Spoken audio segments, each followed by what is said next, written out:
একবার স্বামী বিবেকানন্দ এক আশ্রমে আছেন, সেখানে হঠাৎ তার সঙ্গে একটা লোক দেখা করতে গেলেন।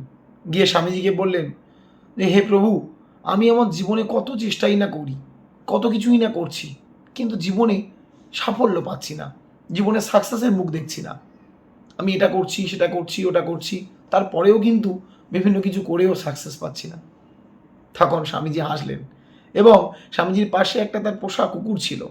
তিনি বললেন যে, আচ্ছা, আমি এই উত্তরটা ততক্ষণ খুঁজছি, আপনি একটা কাজ করুন, আমার এই কুকুরকে একটু সামনের রাস্তা দিয়ে ঘুরিয়ে আনুন।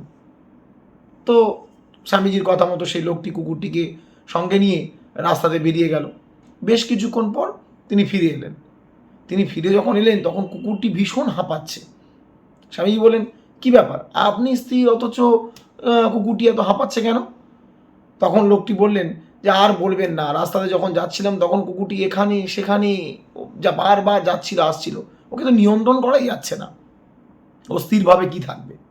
তখন স্বামীজি আবারও হাসলেন এবং বললেন যে, দেখুন, আমাদের জীবনটাও হলো এই রকম, যে আমরা যদি কোনো কিছুতে স্থির থাকি, নিজেদের লক্ষ্যে অবিচল থাকি, তাহলে নিশ্চয়ই সেটা পাবো।